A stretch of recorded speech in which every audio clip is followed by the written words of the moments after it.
There you go.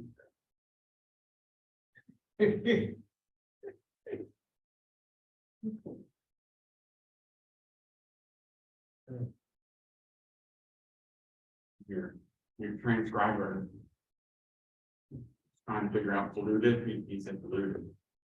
And it actually put the word polluted on the screen and took it away, put it. They take care of it. You can't be talking about pollution. I mean, Yeah, I put it. Let's see. Just doing one thing on my end real quick. Sure.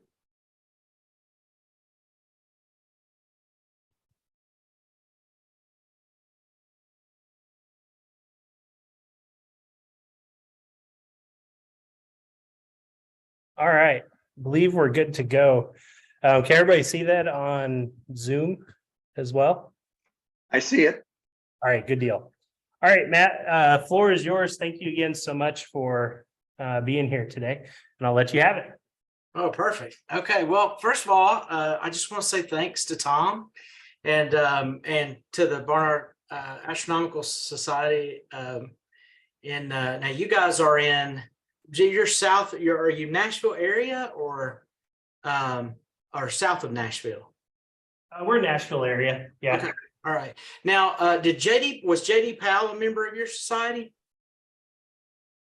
I don't know. I haven't been, how long ago? Oh gosh, that's 3 or 4 years ago. I'm not sure. Came through. I got you. Well, we used to, so back in the day at Fall Creek Falls, all the societies used to come together for the fall stargaze. And that was really a magical time. And I miss it. I would love for something like that to happen again. So if you guys have any interest in that, as a member at large of the Barnard Astronomical Society of Chattanooga, I would be happy to try and facilitate that. This is our 100-year anniversary in Chattanooga. And so we got a lot of cool things shaping up. Yesterday, I myself and the president and vice president installed an all-sky camera on the observatory, and you can go to the Barnard Society of Chattanooga's website and see the all-sky camera. It's live.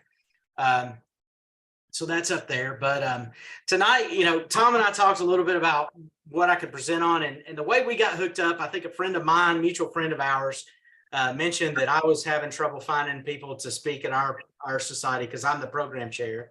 And Tom had mentioned that he was having trouble. So here I am. And I just say thanks. And if any of you fine persons would like to come and speak at our society, we'd be happy to have you.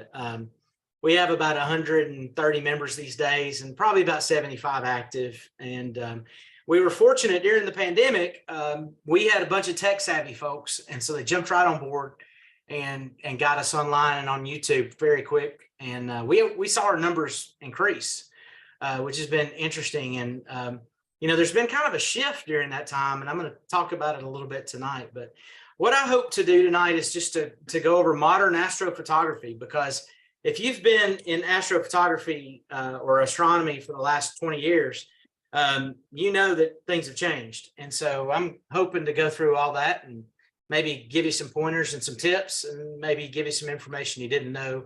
And if you have any questions, please feel free to ask me at the end and carry on this conversation through my website or my email or however you'd like.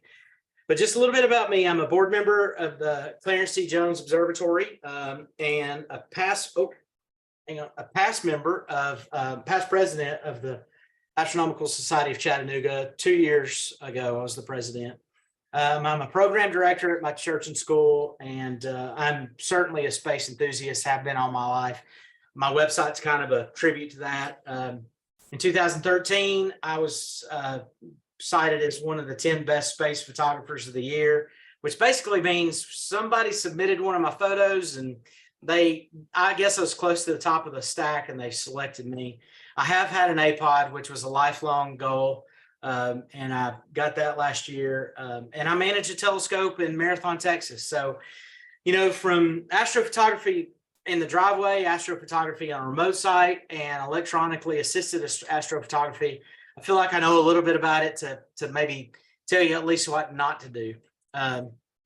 But here's some images that I've taken over the years. This is from Marathon, Texas. If you haven't been out in West Texas to see the Milky Way, you need to get out there. It's the closest you can get to space without going there.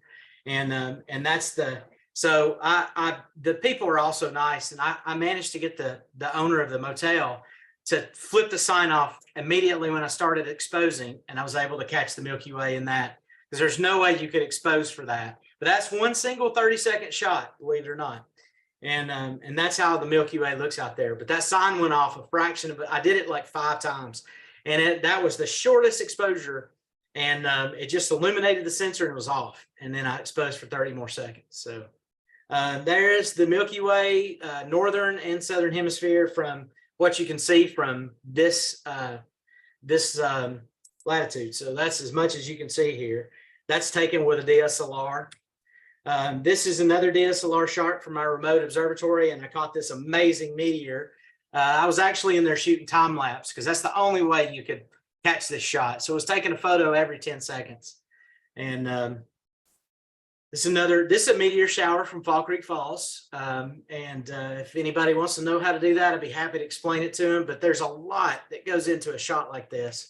It is taken on one camera, but it is multiple shots because obviously you don't get that many meteorites streaming through anything in one shot.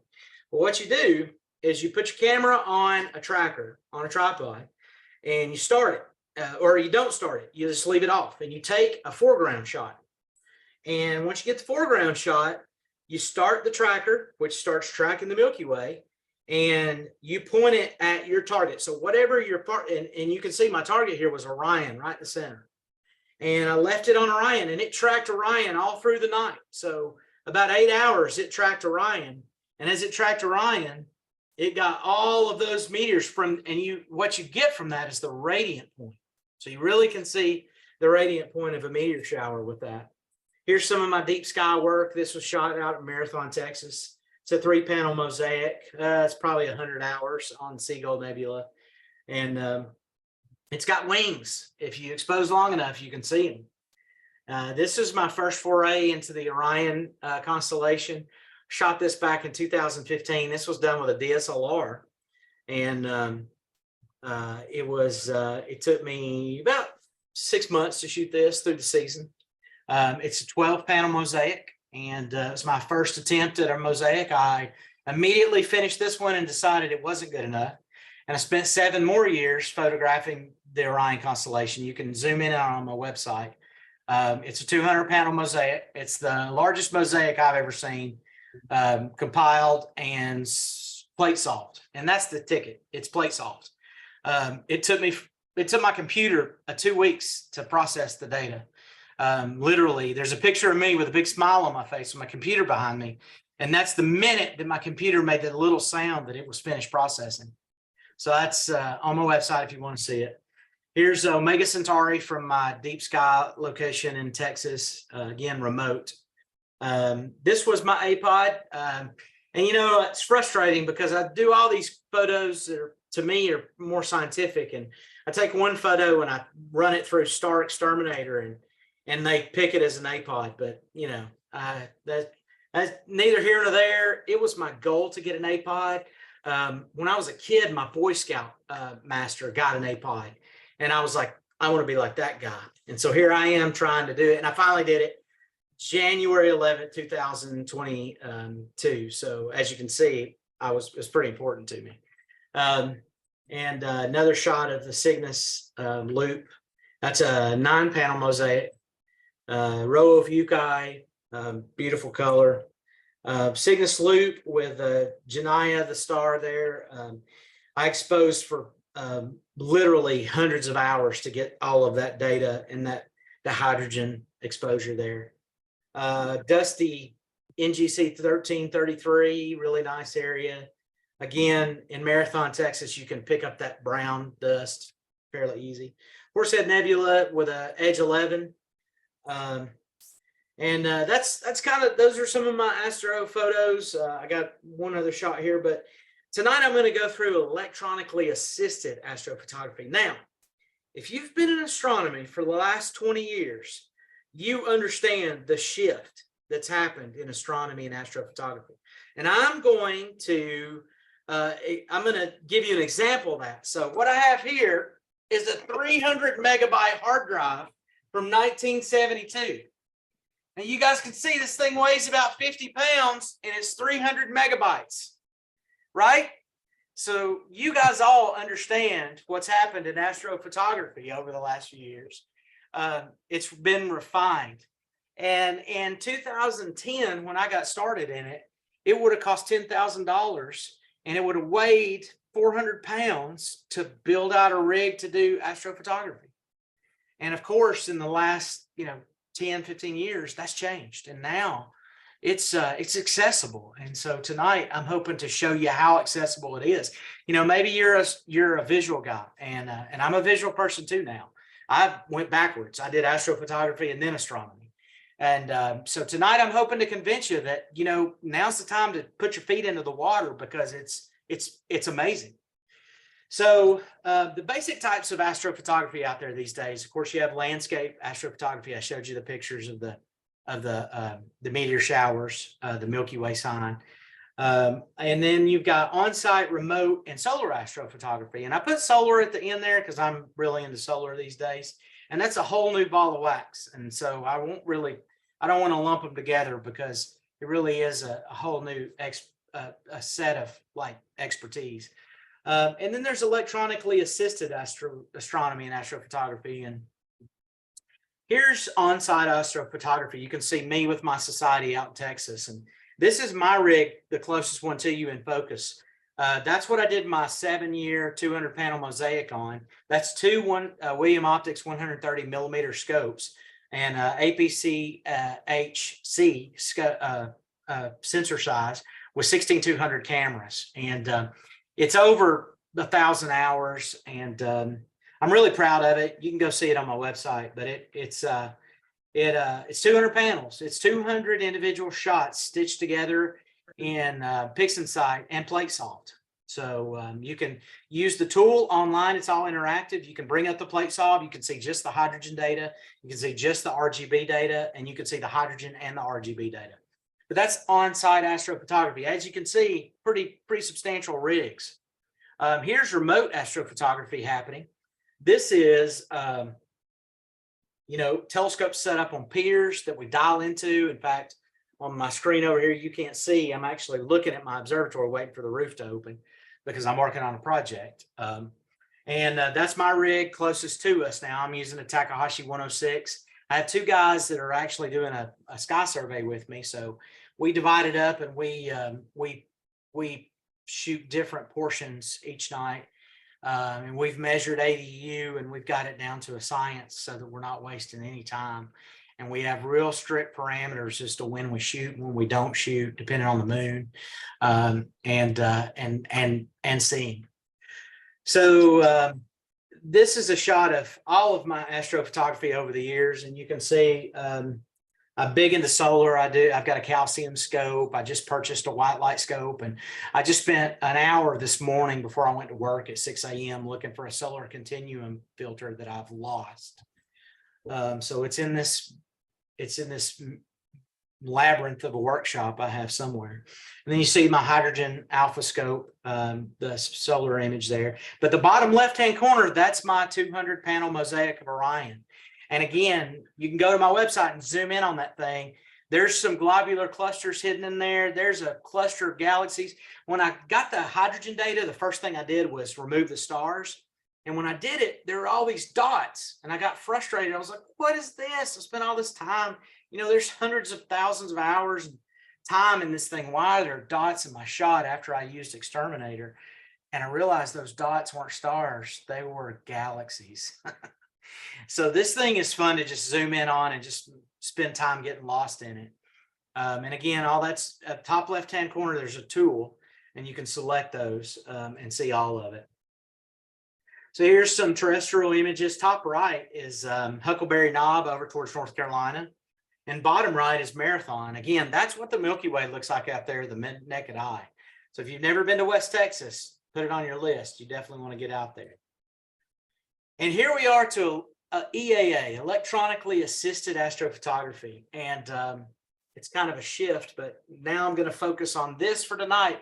And I will say this, if you enjoy this talk and you want me to come back in the fall or talk about remote astrophotography or how to set up something in your driveway and go inside and sit on your couch, just let me know and I'll be happy to come back in the fall. But tonight I'm going to focus on electronically assisted astrophotography. Now, Tom told me I had 4 hours for this talk, so I'm just kidding. It's going to be the quickest 20 minutes you ever heard. But tonight I'm going to go through, just touch on the basics. If you have any questions, feel free to email me because I'm going to go pretty quick. But here's my society, some of my members of society. We have 3 star parties a month now. I don't know what we were thinking, but one of them is at our observatory. So our observatory is downtown Chattanooga. It's Boral 9 or 10. It's terrible. I mean, there is a church steeple about 100 yards from here that's got spotlights on the steeple. And basically, EAA is the only way anybody is seeing any kind of deep sky object. And so it's a real commodity and resource these days. You know, I put out my visual TAC 120, which is I'll put up against any scope. It's fantastic. I built out a DPAC testing rig in my workshop. I've tested it. I'll put it up against an astrophysics starfire. It's awesome. And so I can put it next to this EAA rig, and the EAA rig will put it to shame because it is way more sensitive than our eyes. And tonight I hope to get you excited about it and interested in it, because you can get into EAA these days for around $1,500 to $2,000. And I know that sounds expensive. That's everything. That's the scope. That's the mount. That's the computer. That's everything. So I'm going to show you all that, and you can ask questions at the end. Here's 4 pictures I captured at a star party in EAA. Now, these pictures are shot with a 290 ZWO camera. Each one of them is a stack of about 25 photos, and each photo is 45 seconds long. So you can see just how good it does. I mean, there's no way you're seeing M101 in a Boral 9 or M51 in a Boral 9. Yet you can see them just fine in EAA.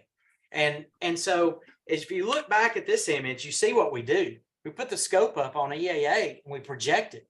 So that's really beneficial to people who are handicapped because they don't have to come look through a telescope. They can see it on a screen.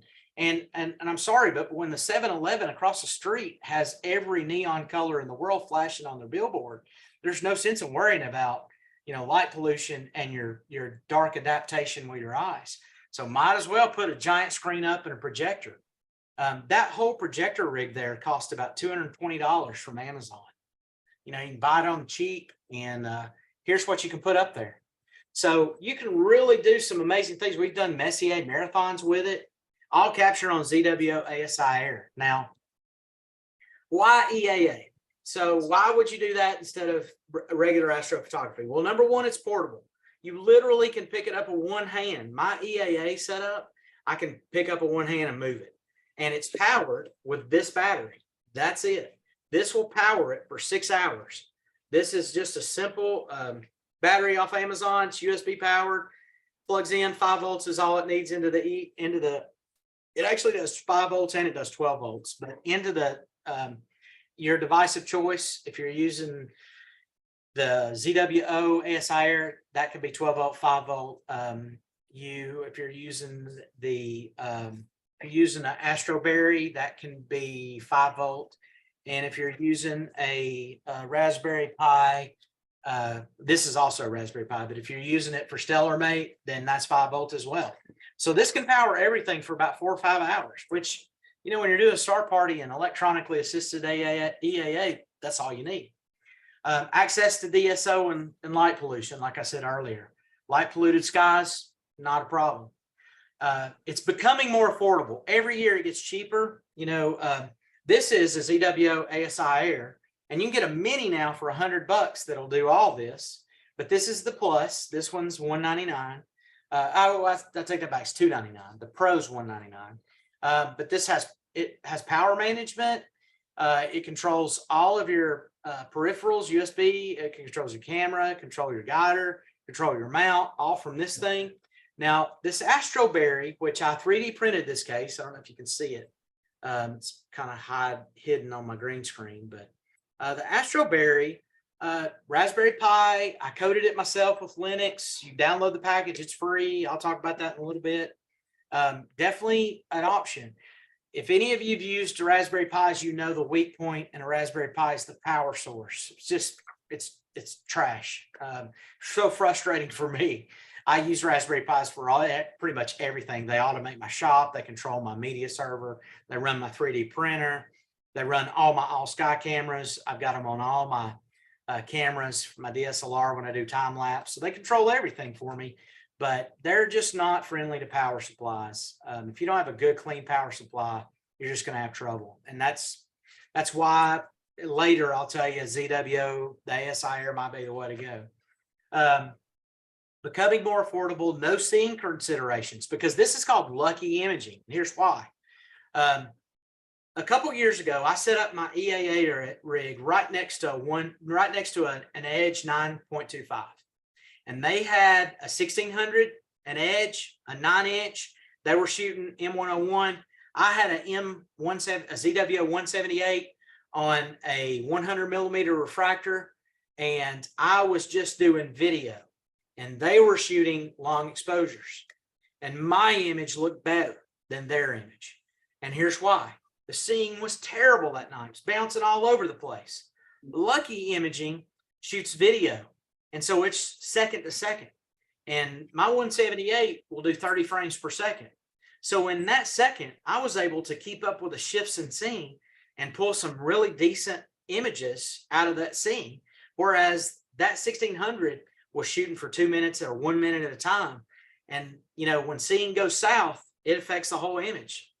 So definitely something to think about. My image at the end of that night ended up looking better. Now, I will say this. Here's the caveat to that. Resolution on my 178 is nowhere near that 1600. So when we're talking about printing and talking about, you know, astrophotography for printing and putting it on a website or high resolution stuff, EAA can't keep up with that, or it can't yet. It's getting there, but it's not there yet. And that all comes down to the lucky part of it, the frames per second in an image. When you can shoot video and get 60 frames per second, you can pull out those good frames and throw away the bad ones. Usually those tend to be small resolution cameras.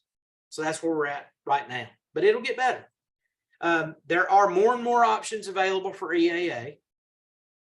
Instant gratification. You know, those images I just showed you, these images, those came out after about, 2 minutes on my telescope. Whereas the guy shooting with the 1600 and the 925, he's got to go home and process his data. I'm like, here it is on my iPad. So definitely something to consider. Bang for the buck. I think EAA is definitely giving you the bang for the buck. And I got to be honest, when it all started and they came out with this and lucky imaging was the new phrase, I was so skeptical. Being an old school imager, being a film, I shot film photography for years. The worst spanking I ever got in my life was for burning a roll of 3200 speed film through my dad's AE1 attached to my telescope trying to take a picture of the moon. I know I've been out there on the camera. This is definitely going in the direction of this is where we're going to be. In fact, I just got back from NEAF a couple of weeks ago, and a couple of the guys, the more prominent astrophotographers, are saying we're only a couple of years away from not having it to guide, which guiding isn't that big of a deal for me. I know how to do it, but when your seeing's bad, that's a big deal because guiding is tough when your seeing's bad. And they're saying, we're getting to the point where the swamping factor of this resolution of this camera and this sensitivity is higher than what you can achieve guiding. So, we're getting there. Less wiring, they say. I don't know about that. This is me and my telescope when I wire it up, right? I think anybody who's done astrophotography can attest to that. I don't know if it's less wiring. But here's a basic setup of an EAA system. You got a filter wheel if you choose to do monochrome, and you can, Really for electronically assisted astrophotography, I would not recommend a filter wheel. I would just put a light pollution filter in there and go to town. However, that's changing as well because these companies are coming out with these triad and these duo filters that give you the hydrogen spectrum and the oxygen spectrum in there. And that's something to consider. So with a filter wheel, you could put a duo or a triad filter in there, and you can put a light pollution filter in there because you want to use a light pollution filter. That's going to help you in the long run, especially with EAA. And you just move back and forth in your filter wheel. You got a camera in the system, you got a telescope in the system, and then you got some type of control situation. So when you see that little computer on the right, you got Windows logo, the Linux logo, and the Apple logo. You can use any of those. You can use an Apple if you want to. You can use a Linux setup. Now, this is what's called a B-Link. Some of you guys may have used this. This is a Windows computer. It has an Intel processor in it, and it's 8 cores. It's got 16 gigabytes of RAM and a 500 gigabyte hard drive. This thing's fantastic as a control system. And as you can see, it mounts right on top of the telescope. It's very similar to this ASI Air, but the ASI Air is basically a Raspberry Pi with a proprietary power supply. So the ZWO folks are smart. They realize that the problem with this Raspberry Pi is it's got a terrible power supply. So what did they do? They fixed it and they made this thing. And it really works well. This is what's called a Melee PC. What I did with this was install Linux on it and put Astroberry on it. And it has a great power supply situation. And honestly, Astroberry on this Melee is super, super dependable. In fact, it might be my favorite, but we'll talk about that in a second. So all of that, once you get your hardware together, you got to put some kind of control situation on there. And that's the EAA platform. So you're going to have to use one of 4 flavors of software. And from there, you see the tablets at the bottom. You can connect to it through your iPhone, you can connect to it through your iPad, or you can connect to it on a big screen like we were doing out at our observatory. So that's the basic setup of an EAA setup. Now here's some equipment considerations. You got to pick your telescope. And really what we're talking about here is we're not talking about long focal lengths. We're talking about short focal lengths because we're going to use tiny cameras, tiny sensors, and we want to match our pixel scale to our scene. If you're not familiar with that, it's way too technical for me to go into detail and do it justice. So I'm just going to show you some slides. And if you have some questions, shoot me some questions. I'll be happy to answer them for you. But you really want to take time to match your telescope to your camera. So you want to look at the size of the pixel of the camera, okay? And you want to make sure you match those two so that you get a very nice, like you see this green swath here. That's where you want to be in terms of seeing versus pixel size. And again, this is your focal length on the left and your pixel size versus your camera. So when I'm looking at this graph, this 3 that's your 1600 camera, 2600, 3.75. Then you get over here towards the 5 and 6. Then you're talking about your ZWO 174. Then you get over here towards 8 and 9. You're talking about your you're talking about your 3800 sensor, or some of those older sensors, which like the 16200 is a 5 or 6 pixel arc second or a pixel camera, and then you get into your old school large format cameras, and those can be even larger. But as you can see, really the only reason to push it up that high is if you're going with a longer focal length. And the purpose of that is to match your seeing to your pixel size. So if you look at this graph, you see there's a green swath there. That's where you want to go. Now, if you're looking at this graph, I can just tell you that most people in the United States have typical seeing. That's just where it's at. Now, it's not typical mountaintop, it's typical poor.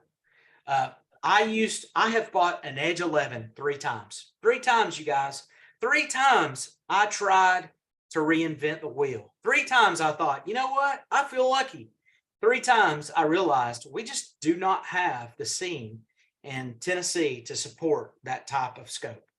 And I got tired of fighting it. So I took it to Marathon and tried to image there. Now we have excellent seeing most of the time in Marathon, but you're still talking about you're trying to split hairs here, because that scene doesn't last all night. It just moves back and forth. I call them the mushy times, because from about sundown to astro dark, it's mushy. And he got like 2 or 3 hours of astro dark where you'll get some good seeing, and then it pushes right into twilight, and here we are again where it's mushy.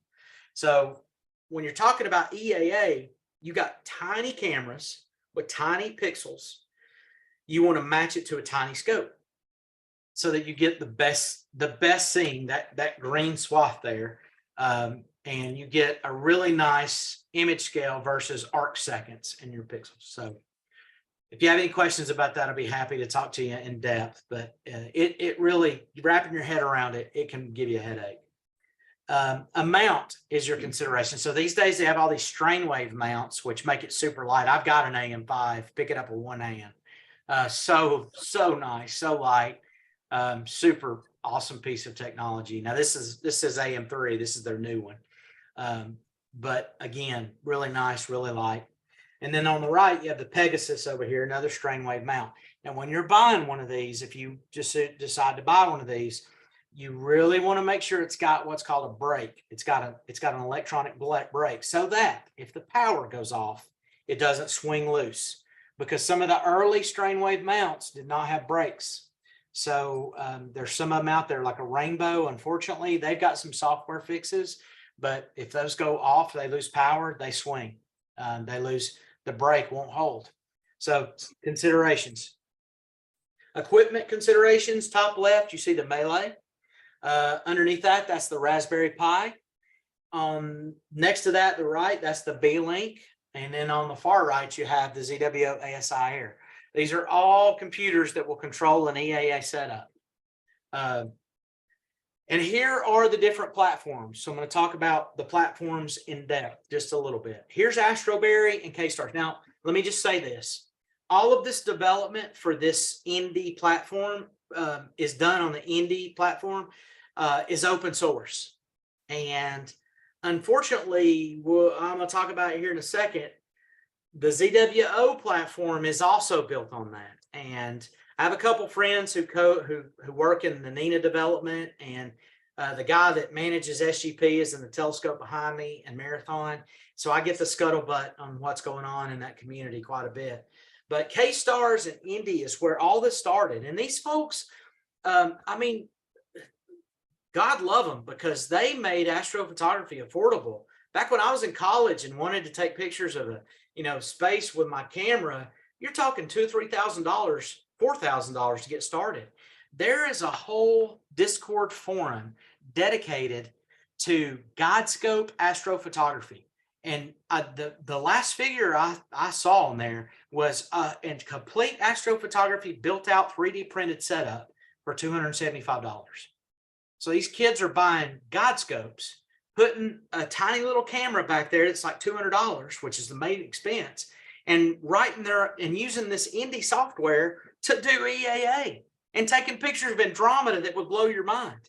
So this is the way it's going. And somehow the astronomy community as a whole has got to figure out how to get those kids into our societies. And they're out there on Discord, and I'm actively pursuing them in Chattanooga, trying to get them in our society. And I've had a couple wins. I got a couple of them in our astronomy. I'll show you one of them in a second. But Astroberry server and Indy is all free. You can download it for free and put it on a Raspberry Pi. Now, back in the day, a Raspberry Pi would cost you $60, $70. During the pandemic, they shot up. Now they're about $120, $150, depending on where you find them. You probably want to get a 4 with 8 gigabytes of memory. That'll just save you headaches. Those are about $150, $160. But then you download the software for free. And this is what it looks like. As you can see, it's very technical. You can plan out your session. You can park your telescope with it. You can control your telescope with it. You can pick targets with it. You just got to install the software. And so you got to be a little tech savvy here to be able to install some Linux if you need to. But honestly, if you're in astronomy, I know one thing about you. You're somewhat patient and you understand the long game. And that's what this is. So if you want a new challenge, here it is. Do it on the cheap, and it's fun. It's a lot of fun. So this is Astroberry and K-Stars. Again, I started Astroberry on this Raspberry Pi. It's great, except for the power supply. Anytime there was a hiccup on my power supply or it got low, it would turn this thing off. And that's the frustration. So I bought this Melee. This thing is $175. I wiped it. I put Linux on it. I installed all this stuff on it. Problem solved. No issue with power anymore. And it just works. So Astroberry is really nice. And when I built this presentation about a year ago, I had not yet built out Astroberry on this Melee. So it's my new kind of pick of the litter. But that's what Astroberry and K-Stars looks like. Also, the benefit to Astroberry and K-Stars is that it will control fire capture, will allow you to do solar. So you can do solar with this setup. And again, you buy the hardware and then the software is free. Fire capture is free. You can, and Auto Stacker, which you edit Astro photos, is free. Great time to get into solar. We're 2 years away from solar maximum. Here's the Astroberry, the better picture you can see without me doing this. So this is the Astroberry and K-Stars. It's 3D printed case, and you can see I designed a case that will lock on right onto a Vixen bar. So you basically put your Raspberry Pi in there, install the software, put it up on top of your Vixen bar, and tighten it down. Boom. You got a computer on your telescope. And I can dial into this thing with my cell phone. Now that's the beauty of EAA. You control it all with your iPad, your cell phone, or another computer in the house. It's only used as a control unit. So what that's called is, and you'll hear this referred to, it's a headless control unit. So if you hear people refer to it, yeah, I got it, it's a headless control unit. That's what they're talking about. This is StellarMate. Now, I'm going to really be careful with my words about StellarMate because I bought StellarMate. I bought the StellarMate hardware and I never had any luck with it. And I will just say, it was an exercise in frustration for me. Now, I have another person in our society who uses StellarMate exclusively. They've had great luck, but I never had any luck. I consider myself a pretty technical person. I installed StellarMate on several different Raspberry Pis and never got it to be dependable. And what I mean by dependable is if I'm out on my telescope and it crashes every hour, that's not acceptable. I want to go out and use my telescope for as long as I want to use it and turn it off and go in. So I maybe am a little, I guess, picky when it comes to that. Now I want to point out something here. If you look back here to Astroberry, you'll see it says Astroberry and K-Stars. If I come back over here, you can see K-Stars right there. If I come back over here, this is actually K-Star running top of the screen. And I look at StellarMate, I want you to see that K-Stars is what's behind Astroberry, or what's behind StellarMate. K-Stars is also used on StellarMate. Again, this is all from the open source community. They built out all the stuff, just like Bob Denny built out ASCOM years and years ago. The indie community built out K-Stars, and they built out the indie platform, which K-Stars runs on. And StellarMate and Astroberry and ZWO have all taken advantage of that. And they've built out these wonderful platforms. But you can see StellarMate uses PhD2. You might be familiar with that. It uses K-Stars. It uses popular plate solving technology. Now, here's what StellarMate looks like. On the right, you see a picture of me imaging the trees. And on the left, you can see I can pick targets just like you can in ZWO. I can pick targets and say go to it. So that, you know, the way StellarMate works, StellarMate sells two flavors. They sell an operating system for $50, or they sell hardware with an operating system for $150.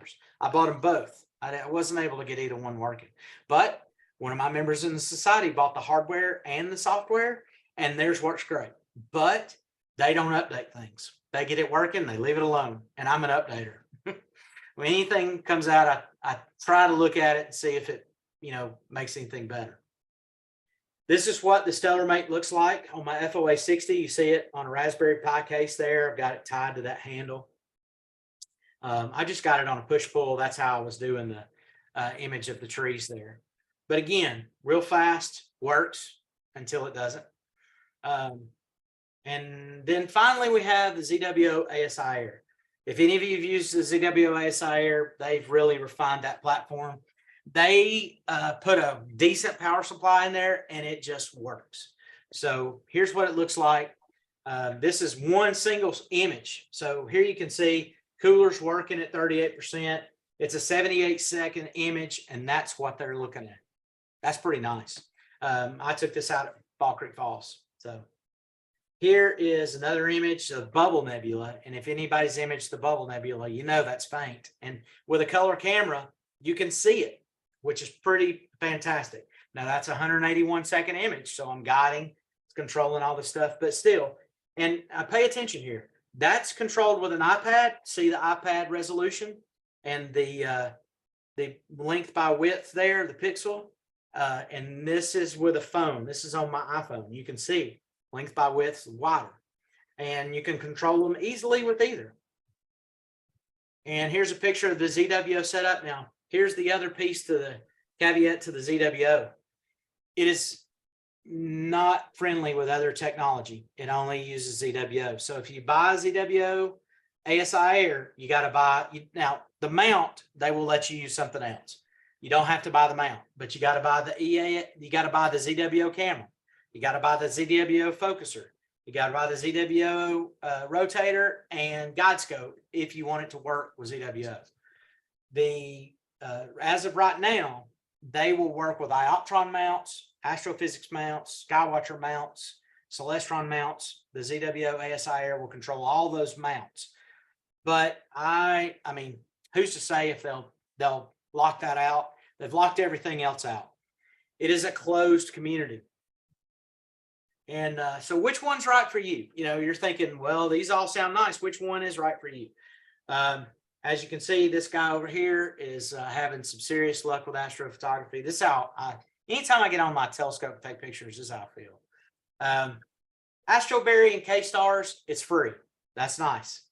It requires Raspberry Pi or a minimum PC. Like I said, the Melee is the best solution. Wipe it, install Linux. If you're not familiar with Linux, maybe not. Might not be for you because Linux, if you're a Linux whiz, this is for you. This is you.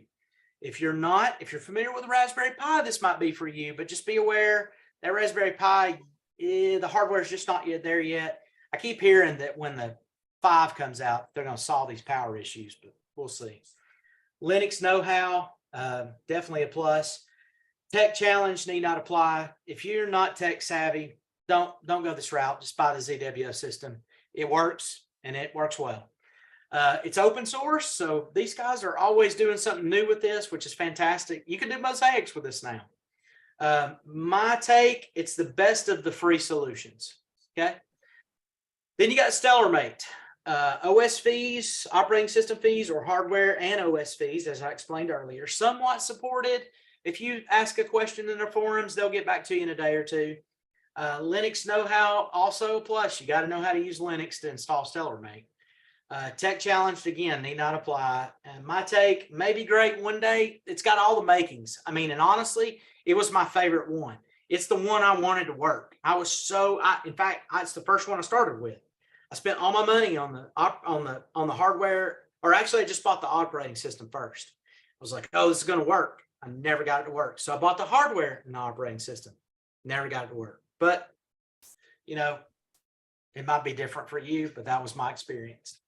And then the ZWO ASI Air setup, pricey in the field, pricey for all this stuff. It only supports ZWO hardware. That's a problem. I got a bunch of QHY cameras, so that's tricky. Plug and play. You plug it in, it works. It just works out of the box. Relatively tech friendly. I'm surprised at how tech friendly it is. In fact, some of our members in our society who I didn't think would take to this have just jumped in and blew me away in their ability to figure it out. My take, no doubt, this is the industry standard, but, and here's the big but, there is an elephant on the plane or in the room, whatever you want to say. And that is that they have some open source issues. So ZWO, and I fall on neither side of this, although I will say I have many friends in the open source community who make their living in other software, and they freely give their time to develop software for the open source community. The tricky part of that is when people don't adhere to the rules of open source. So there may be some issues that ZWO has cherry picked some of that code and not, given due credit. That's for lawyers to decide. But I don't even know if that matters. All I know is there may be some issues down the road. It's pretty obvious that if you read this thread on Reddit, pretty obvious that there's a smoking gun there. But I have to say the product works it works well. And the ZWO people, I'm going to say this, somewhere back there, there's a billionaire making billions of money. But the employees of ZWO, they're fantastic. They're amazing people. I meet them at NEAF every year. They are so helpful. They want to help you. And they really, really care about the community. So I hope they get this all straightened out. And really what I want them to see is just make nice with everybody. I don't need them to, support everything. I just need them to come out on one side of it and say, here it is, this is what we did, and figure it out, because it's a good product. So that's all I'll say about that. I have no feeling one way or another, but it needs to be brought up because I don't want to throw it out there and say, this is the way to go. And then, 2 years from now, something crazy happens. Here's EAA in action. And I love this photo. Look at that. That's the Orion Nebula. And look how close up that is. That's shot with a 80 millimeter telescope and a 178 color camera. Look how awesome that is the core of Orion. And look at my iPhone image of the constellation Orion at the top there. That just blows me away that you can do this. So EAA it's just fantastic. It really is. Now here's that young guy I was telling you about. Here's Robert before astrophotography on the left here, with his wonderful girlfriend she's a local high school science teacher. And here's Robert 3 weeks later after he got into EAA. It's not that hard. You just got to figure it out, but that's what it'll do to you. I think any astrophotography will do that to you. So I know I went through this real fast. So if you have any questions, send me emails. You can scan this. It'll take you to my website. Some of you already saw it in the email. I'm happy to entertain any questions here, and you're welcome to send me any questions you have, again, an email or through the website. And I just want to say thanks again. I hope y'all learned something, and I hope if I misspoke anywhere or I confused you, please let me know. Be happy to clarify that or clarify myself. But Tom, thank you for inviting me. And again, it was my pleasure. Well, thank you very much for your talk. It was great. I have a question if no one in the room has one yet. Go ahead, Michael. Hi, Matt and Mike Ryan. If you went, all that's really great. If you went on the real low entry level end of that whole field, what's your feeling about tools like the Revolution Imager to get started in EAA? I know it's more for visual, but what do you think of that? It's a great system, the Revolution Imager, and they're on the third version of that. I think so. Yeah, so I think I want to say that they're using a 178 camera, which is kind of the sweetheart for EAA these days. It's either the 290 or the 178. That's kind of the sweetheart for EAA. The 485 is the new sweetheart. It's kind of the new hotness everybody's talking about. We got a member of our society just bought one, and I was blown away by what it could do.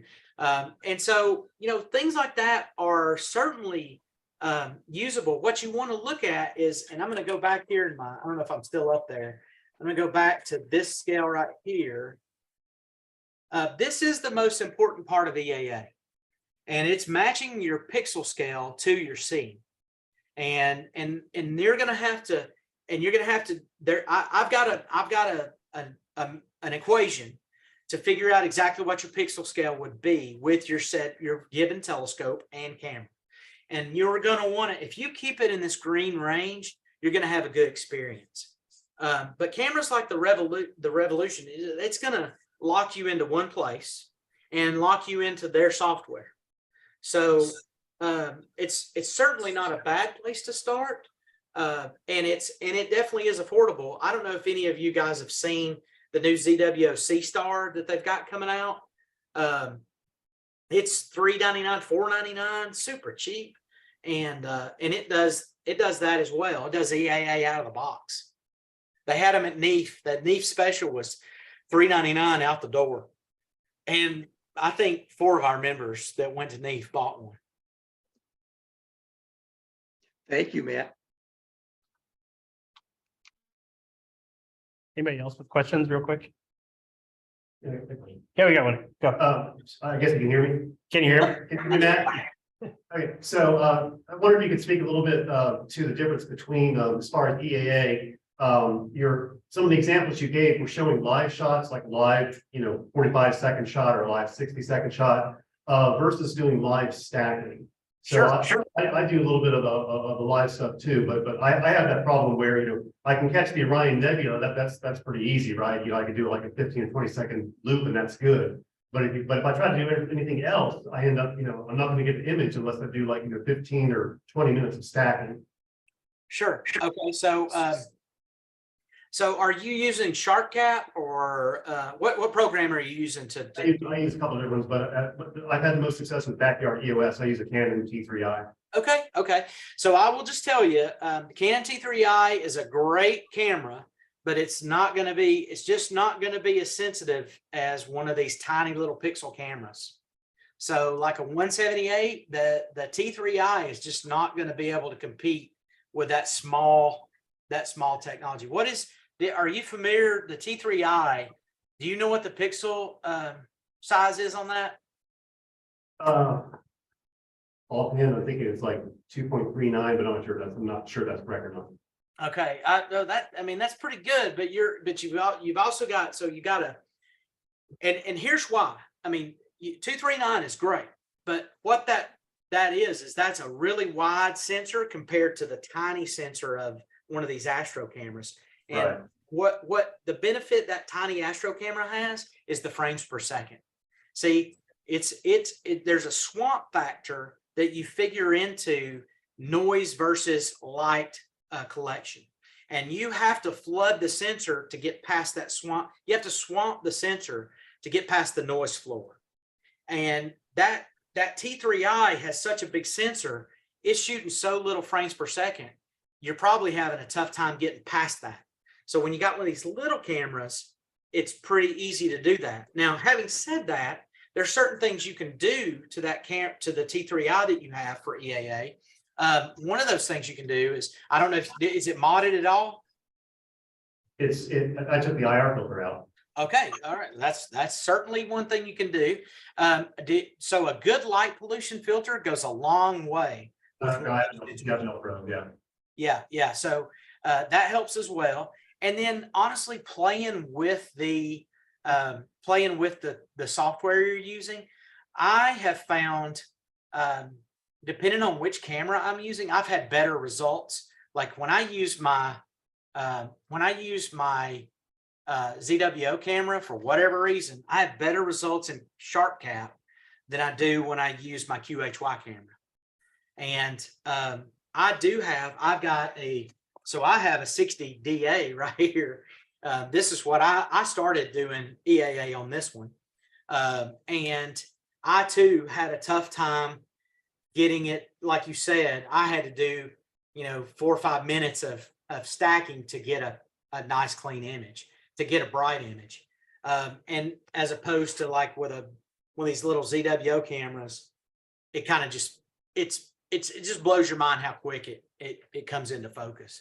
And I would say, you're probably going to be stuck until you get that frames per second up there. Now, there's some other things you can do inside the camera, your T3i. Can you change the bit depth it shoots at?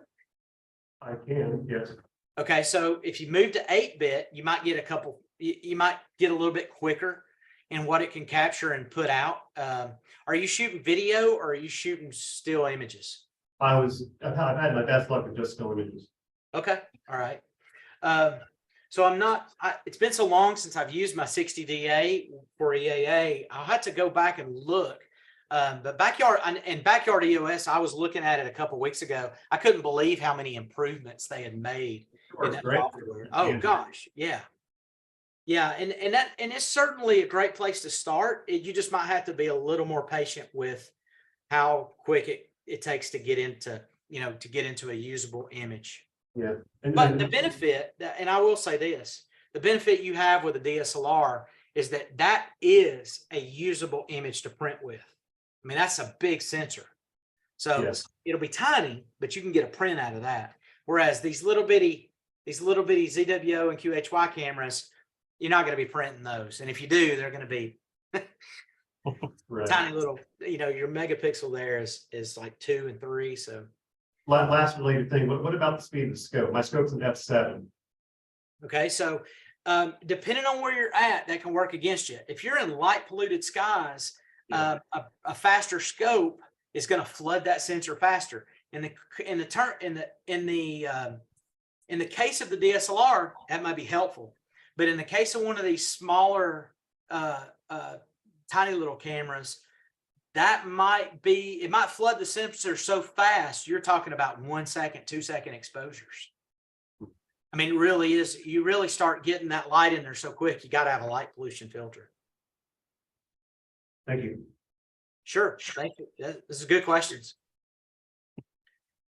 Any other questions real quick? I have a quick question.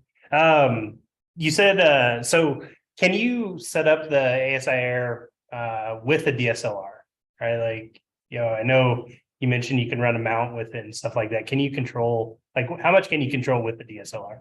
I actually think they just released an update to be able to control a DSLR with the ZWO software. So that's what I'd heard, but I haven't looked into it enough to know if that's truth or fairy tale. That's what I've heard. I've heard the same thing. I've heard they now. I don't know why in my head it's rattling around that it was only Sony cameras, but maybe Nikon cameras, but I don't know.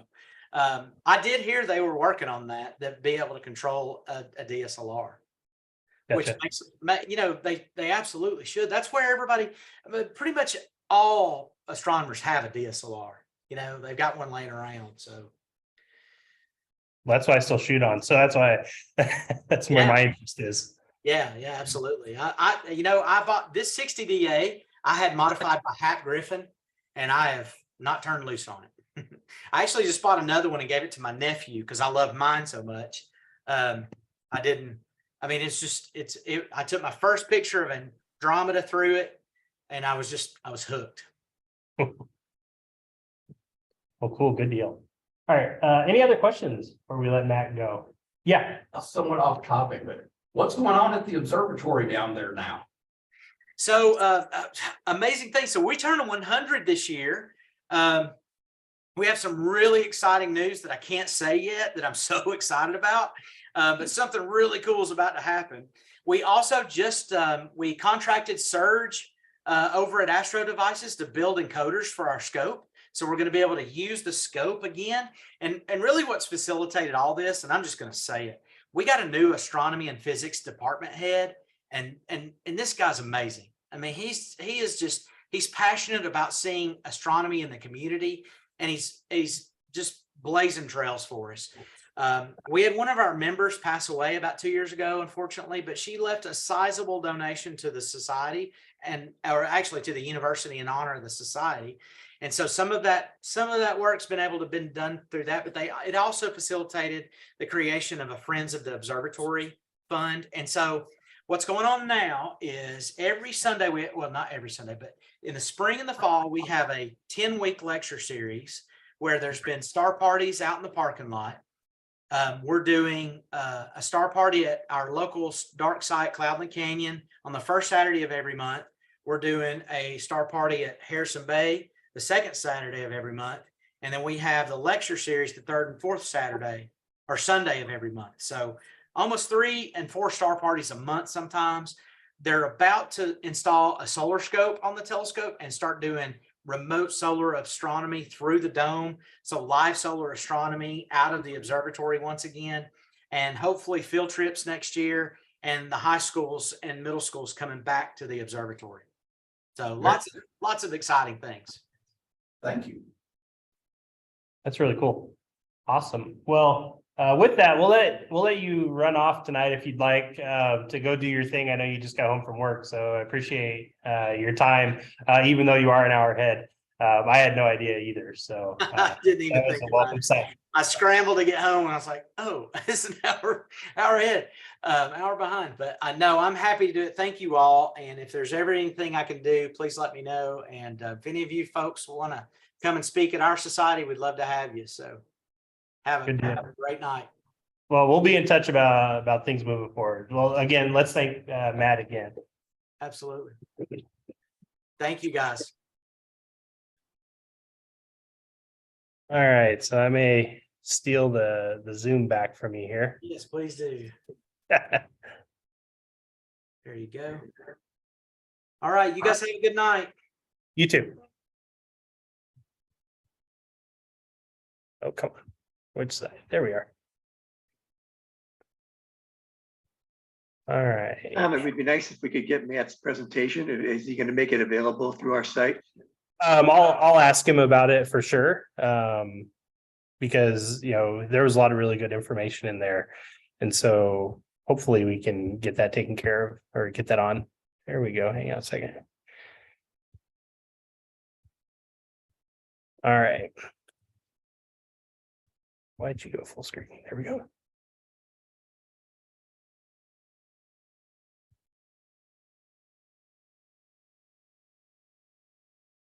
All right, well, there's that.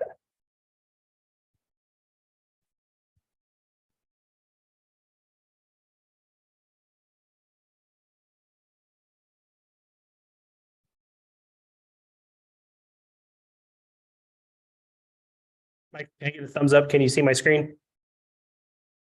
Awesome, and you can hear me? Good deal. All right. Well, good deal.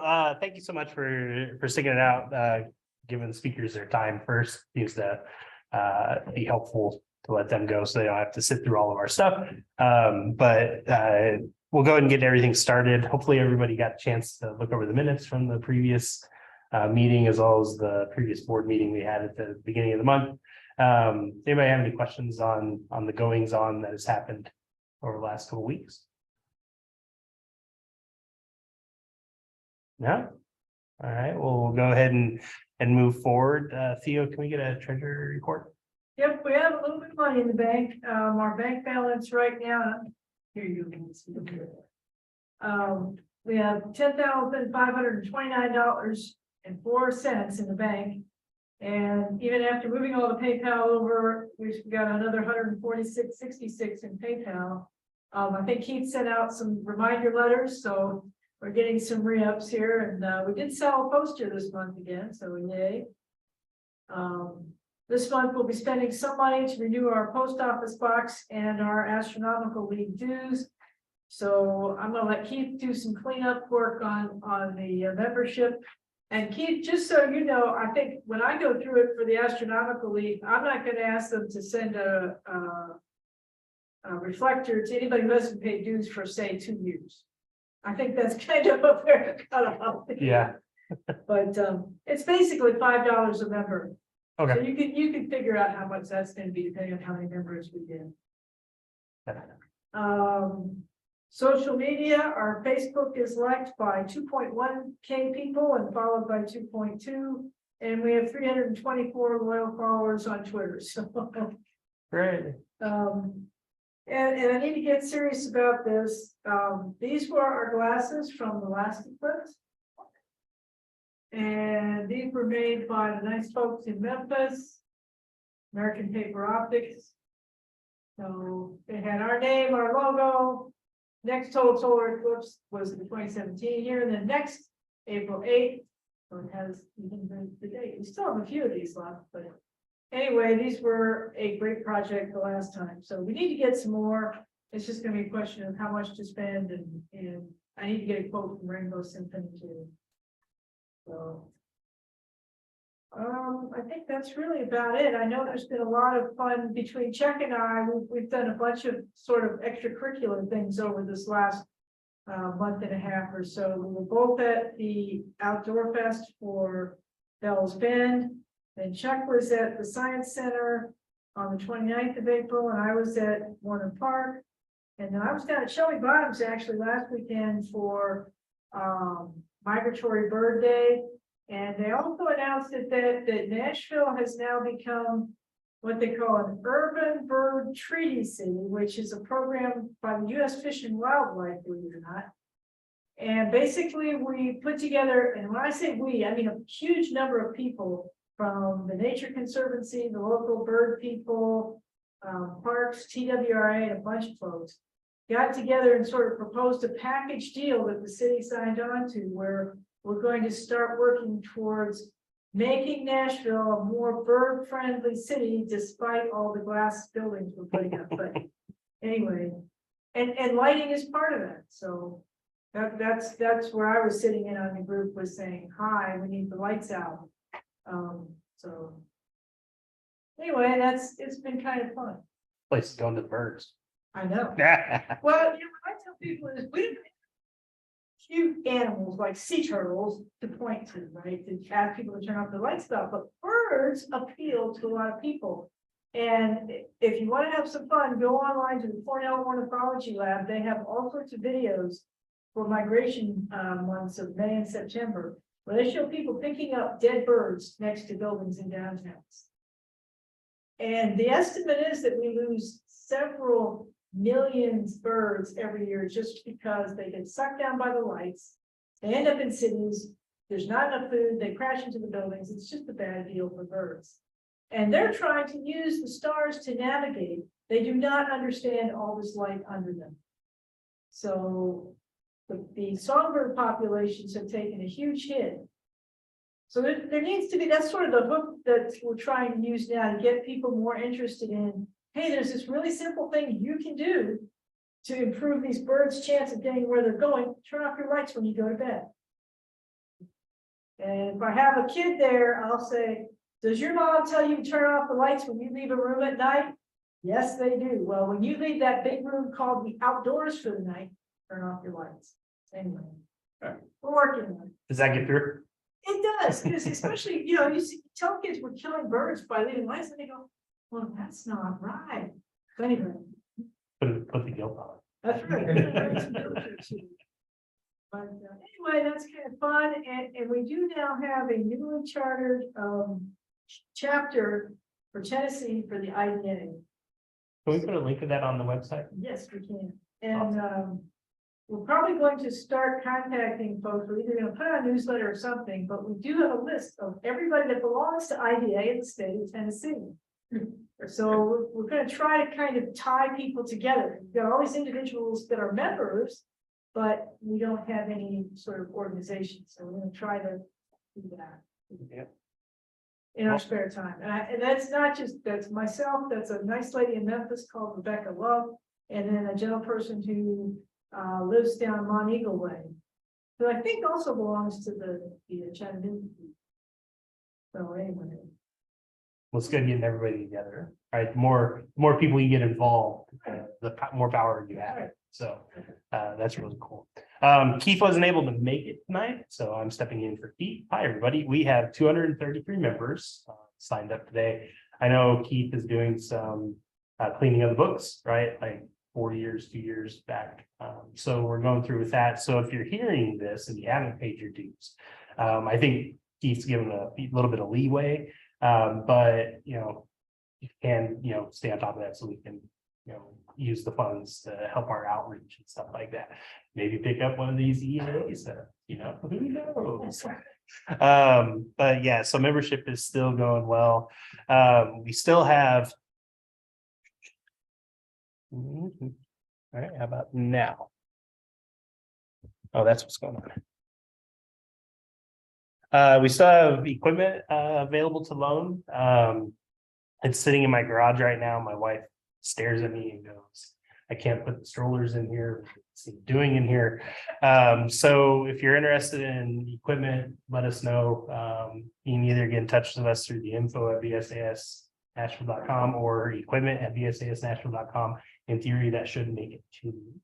I have a few months off of teaching, so I should be able to get to things a little bit quicker right now up until July. So hopefully, can get things moving. It's free for members, and it's just part of the program we have. If you're thinking about buying a scope, check out what we have, see if you would like a scope like that. And you're thinking about a nice 10-inch Dob. And are you going to be able to lug that thing around if you wanted to go to a dark sky site? What's the usability of those things? So feel free to give us a look and see if there's anything out there you could get some use out of. The list is up on Google Group. I'll probably ping it again to get it kind of up back towards the top, along with our permit for the Natchez Trace. If you do have a telescope, let us know if you're still using it. If you have any questions on it, share your experience with, right? Because that's what we're about, trying to do some outreach, and let us know if there's anything else we can help with in terms of our equipment. Where you can find us. This is a view from, I think I did this on Monday. Yeah. Of our wonderful skies. I think it was actually storming whenever I did this. You can see a nice darkness with the cloud cover whenever I did this. But this is where our base is, BSASnashville.com. On here, we have the lovely Nashville clear sky chart. The darker, the better, right? In theory, unless there's cloud cover, then it doesn't really help too much. But it's a really good thing to take a look at and see if it's going to be worth going out that night. It does a pretty good job of predictions. There's a lot of weather apps out there like Astrospheric that is a little bit more specified towards astronomy and things like that. So if you're interested in that kind of stuff, we're potentially going to have a program on some of that really cool technology coming up later. On our website, you can find when our next star parties are, when the next meetings are. You can buy our wonderful poster that we still have from our 90th anniversary. If you like hatch show prints, it's great. If you know people that collect hatch show prints, it's a great gift. Right? And Theo will send it to you for $25. A nice nifty tube, or you can catch up with us at a meeting and we can get you a poster. Do we have any more RASC books left, or did we get? I think we've gotten rid of them all. Okay, good deal. Yay.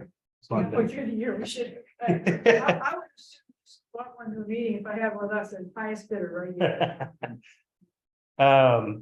We're also, Facebook, as Theo mentioned, you can find various things here. You see posts about our member meeting tonight. So keep up with the local happenings. There's a lot of posts that are shared. Twitter, Theo does a really good job of posting on there. Here, what was this, yesterday? It was actually tonight, so it kind of conflicted with our meeting, but. Gotcha. But those are really, the national office is actually doing a great job with these classes, and they'll come back in the fall. So anything you all ever wanted to know about weather, from how to, read the radars, what the radar does, how it works. They do a lot of fun things, and they're actually getting some copycats now. And the rest of the Weather Service has looked at that, said that's a great idea. And so other offices are starting to chime in. So it's really fun what they've done here. And they also got a new person who's now the Cocoa Ross coordinator. I actually went, and I have not an inside fact, but anyway, my son who used to come with me to star parties is now a meteorologist. He's working for the Weather Service in Morristown. So I did Severe Weather Awareness Day. I had a table, and I talked to the new Cocoa Ross person. Upshot was I got to hang out on Cookie Day at the Weather Service. I had the solar scope there, and I gave them a list because they get called when something happens in the sky, right? They're weather people, they look at the sky, so people call them. So I gave them a list of here are places you can go to find out everything that's not weather in the sky. So, if you get a thing that's probably a meteor, here's where you can go and look for media reports. Here's our all sky cameras, which we have a really big coverage here in Middle Tennessee. Through the, NASA's got a network. So anyway, I gave them a whole list of that and more. And I told them never talk about the blood and I would come out there and say back. Well, obviously, see, we have really good stuff on Twitter. The one post that just caught my eye, freaking lasers, coming out of telescope. That's pretty awesome stuff. There's I just was able to click on it, glance over it, real quick, but it seems like a really cool, article. And I mean, freaking lasers. It's pretty cool stuff. The way technology is really moving in. Instagram, took this picture right before I left the house today, a screenshot. Thank you, Steve, for helping out with Instagram, getting it back to life. If you have pictures, feel free to send them to us. And if you would like us to share, we can definitely do that. If you want to share something to Google Groups, that's awesome too. And we can share it to our Instagram. We'll ask them first, of course. But it's a really cool place to see what members are doing and images and things like that are out there. The Google Groups, as mentioned, I don't remember. Yeah, this was on Monday night, screen cap this. There's a lot of interesting information that flows between members. Sometimes a little bit more active than others, but once we start getting more time to observe, whenever we get past the clouds, the groups will hopefully light back up. But we have requests for star parties and hey, are you gonna to the dark sky site tonight and whatnot. So it's a really good place for members to get in touch with that. And if you remember, don't have access, email us at info@bsasnashville.com and we can get that taken care of. We run everything through the Night Sky Network. And I've grown to use the Night Sky Network for quite a few things, for the tools that they have. This is the same slide that I had last presentation, but this was actually still up as one of their headers again. So it kind of gets to the point of we kind of need to start thinking about glasses because everybody else is starting to think about some of these really cool eclipses that are coming. The first one will have a partial Saturday, October 14th. The partial here. Where do you have to go, Theo, to get? At Bottomless Lake State Park in New Mexico. Bottomless Lake. Well, that sounds fun. So if you wanted totality, you can check up with Theo in New Mexico. But here in Nashville, you will need a set of glasses if you want to observe. And then the big one, oh yeah, it disappeared. Forgot about that. This is the big one, 2024 April 8th, 2024 is the next big one for here. Well, we will get almost. A little bit less. Yeah. Yeah, I haven't scouted anything out, but that being said, if you can book your spot early, do so, because I imagine this is gonna. Arkansas state parks are booking now, but they have a 4-night minimum, so just be aware of that. Texas state parks don't start booking until 5 months out. So I'm trying to hold my powder, although I should really have a backup. Yeah. Yeah. My only problem is that it's right in the middle of the school year. And so I'm gonna have to maybe do some remote teaching. We'll see how things work. Maybe teach outside for a little bit. Yeah. Anyways, I'm figuring it out. What I also love about the Night Sky Network is that they have a whole bunch of resources. So if you're gonna plan on trying to go out that night, you can see what's going on. So, in May, in the mornings, looking east, moon to occult Jupiter on the morning of May 17th, which I heard it clouded over. So you got occulted by the clouds. So occultation one way or another, right? There's also a bunch of outreach resources. So if you're thinking about going to a star party, don't know what to talk about, you can pull up some really cool information on here that talks about ways that you can interact with the community. And a lot of them are really cool learning tools that I'm like, oh, that's kind of cool. So I'm still a kid at heart. So I'm learning all this stuff too. past member events, we had the Messier Marathon since last time we chatted. We had 2 dates scheduled again. It was out at Ron's house. And again, thank you, Ron. I think I saw you on Zoom for hosting us. Saturday turned out to be the best night. Friday it rained, and I believe Sunday it rained. Saturday, the clouds kind of held off. I was out there until 3, 4 in the morning, doing some stuff. Fellow member, Jerry Barnett, he captured the Ryan Nebula, out here in 42. And I literally just took this out of the camera today because I haven't had time to do anything, but that's my little sombrero one shot.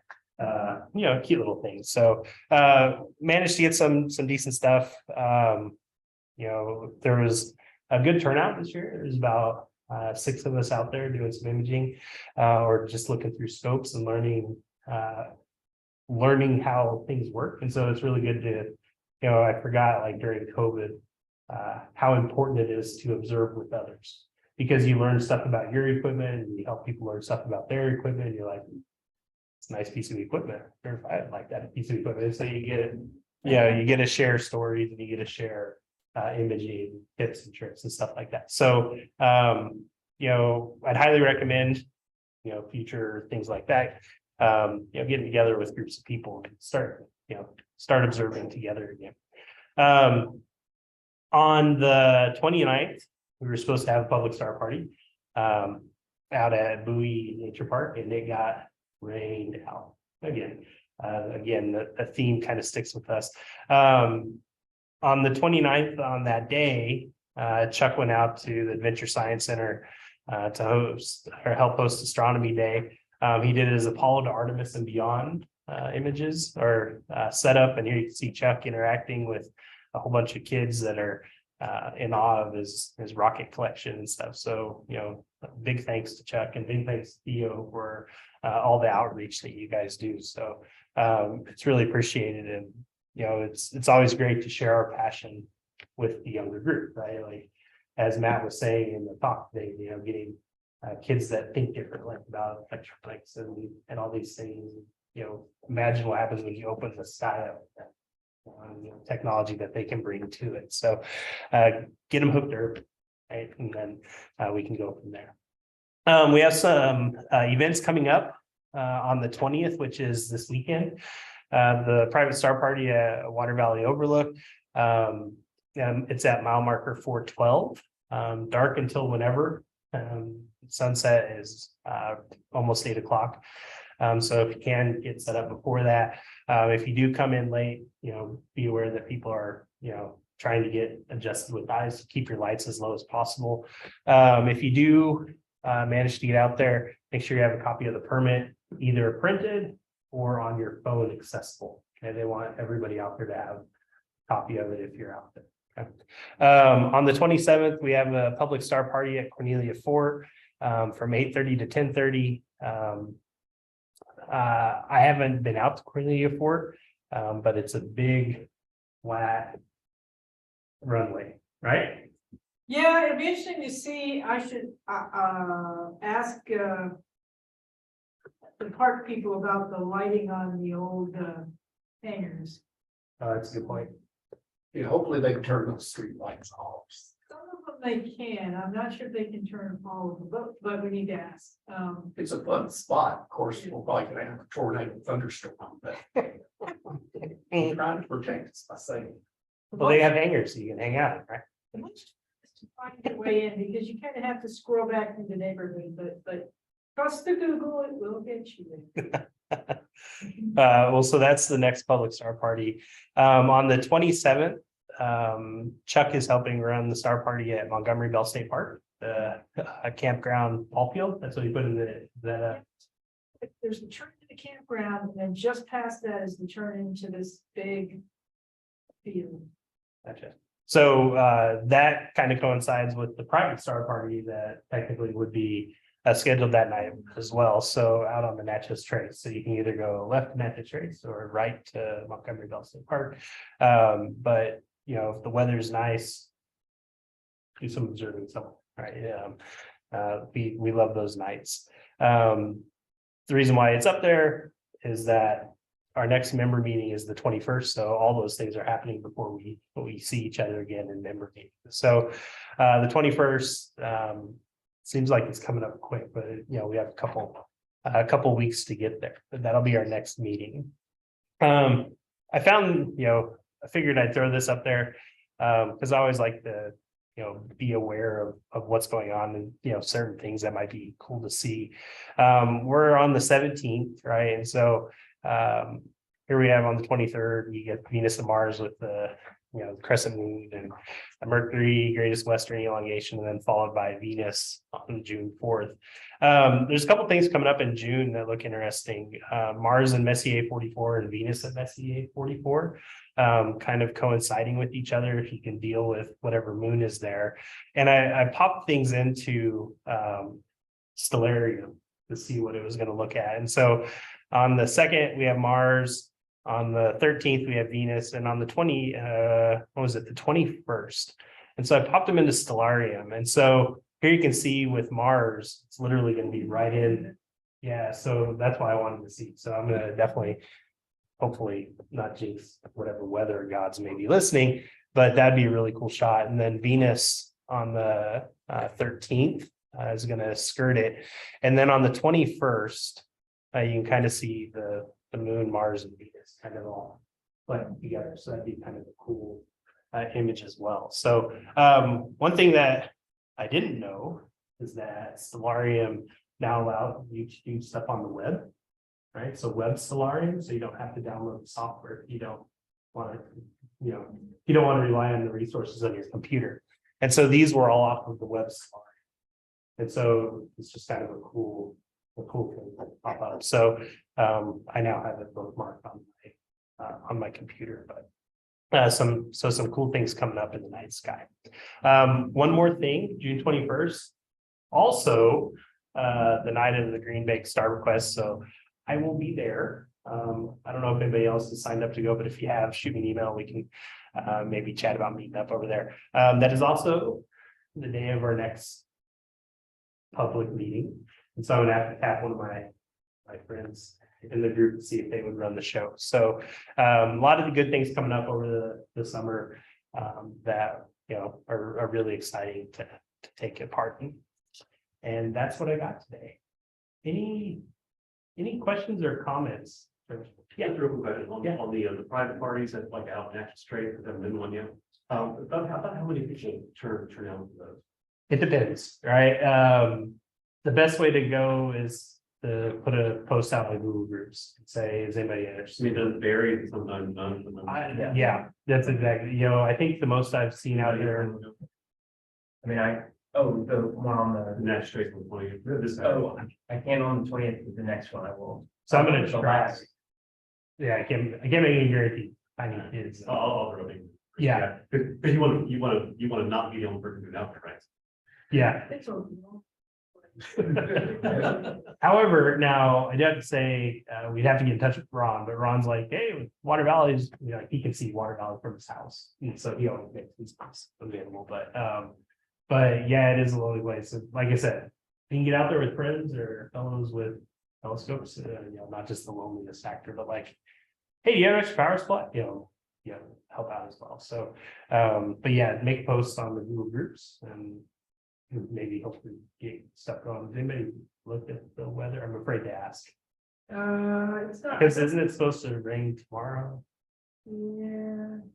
We're speaking of tasting raining as far as the eye can see, which is down. I think it's a good fail safe. They probably looked at our star calendar. It's It's gonna rain. Actually, this time of year, Yeah, everything's rain symbol. That's, what was that up there again? Most of 3%. well, I know that Mostly clear for the night, even though there's 50% chance of showers during the day. So your mileage may vary. yeah. Well, like I said, I'm taking my stuff to Green Bay next month, so getting out in the dark sky, just to make sure I have all my equipment, bells and whistles, stuff like that, so I'm gonna try to get there. But yeah, so just shoot a group to the next year, or a message to the group. Any other questions? Everybody good on Zoom? Hi, Ron. I see you on camera now. Yeah, I was going to say I'm unfortunately in South Carolina right now, and I won't be back until Sunday. If anybody goes to the Water Valley Overlook, I won't be able to join them. Well, you just enjoy your vacation, Ron. I'm retired. Every day's a vacation. Don't let your wife hear that. That's all right. Well, thank you, Ron. I really appreciate you making yourself accessible and your place accessible for us out there. It's always good to be out there. All right. It's always good to have some people. It's always good to have some people show up. Like you said, you learn something from everybody else's equipment. Yeah, of course. All right. Well, with that, we'll go ahead and adjourn tonight's meeting. Thank you, everybody, for showing up today. Thank you, everybody on Zoom. I didn't get logged into YouTube in time to start it, but I will record and post on YouTube later since this is being recorded. So, Yeah. all right. Now, do mention if you haven't been here before, you need to sign a release for the Girl Scouts to satisfy them. There's a pile of them on the table. Okay, yeah. So if you're new, first time here, you only need to do it once, but there's a COVID release form that we'd like you to sign, or that the Girl Scouts require us to sign in order to have our meetings here. So if you haven't done Yeah. so, make sure you do that. I don't know if they'll kick us out, but they might. Yeah, they might. Zoom, you get a free pass on that today. So, Yeah. all right. Well, I'll go ahead and end the Zoom today. Thank you, everybody, again for showing up. Really appreciate it, and thank you, everybody here. All right. Thank you, Tom. Yep. Have a good night, guys.